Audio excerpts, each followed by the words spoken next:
क्या भाई बक्सर के लोग इतने ही सुस्त हैं, इतनी ही जयकारे लगाते हैं क्या? एक बार पूरी पूरी ताकत लगा के दोनों हाथ उठाइए, बोलिए गणपति महाराज की। क्या बात है। एक मंगल गीत तो हम गांव घर में गाते हैं, लेकिन एक मंगल गीत हमारे कैलाश खेर जी ने गाया जो कि सुपर डुपर हिट हुआ। मैं चाहूंगी कि आप लोगों के बीच में रखूंगी, ई माइनर कर दीजिए।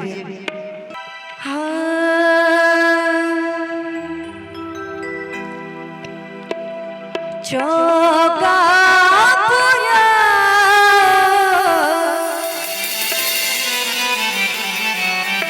माटे लगा,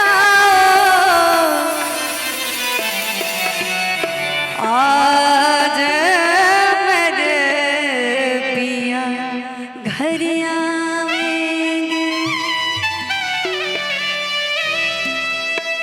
सब लोग एक चौका पुराता है, हमारे मिथिलेश पांडे जी 11 चौका पुरवाए हैं, है ना? कि खुशियाँ सुनाओ जो, खुशियाँ बताओ जो, आज मेरे पिया घर आएंगे। अच्छा किसको किसको अच्छा ये गाना किस किस ने सुना है? किस किस ने सुना ये गाना? किसी ने नहीं सुना है।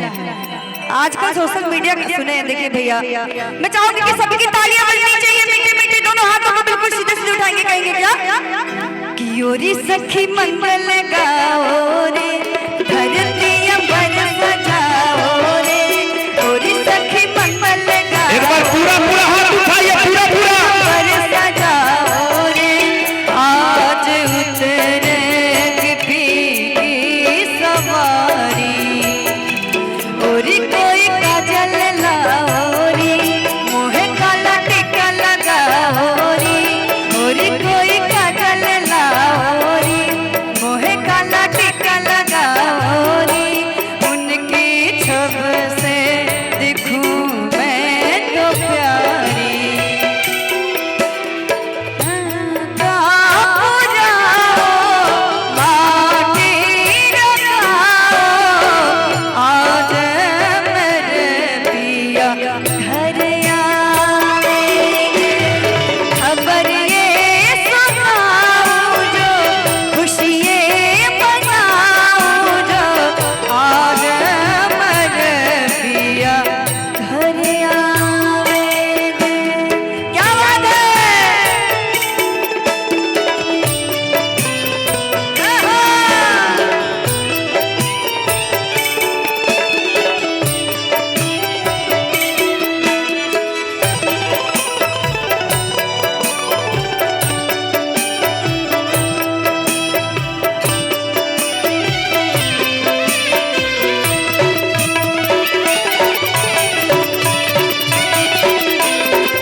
दोनों हाथों को उठाइए, बिल्कुल सीधे सीधे सभी लोग उठाइए, लंबे लंबे हाथ उठाइए।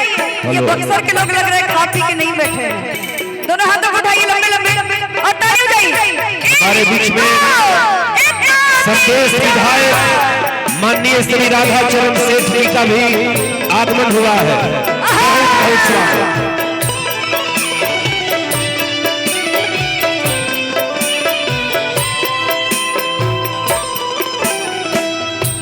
रंगों से रंग मिले, नए नए ढंग मिले,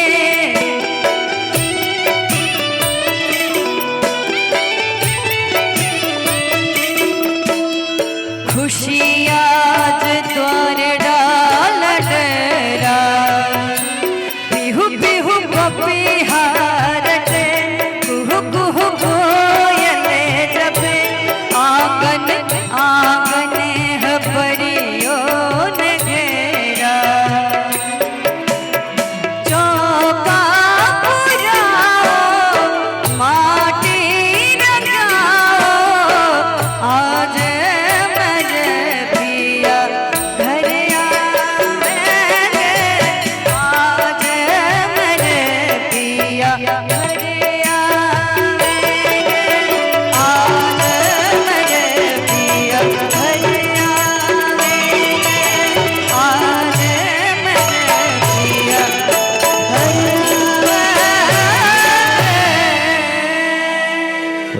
अगर अच्छा लगा हो तो छोटी छोटी तालियां बजा दीजिए।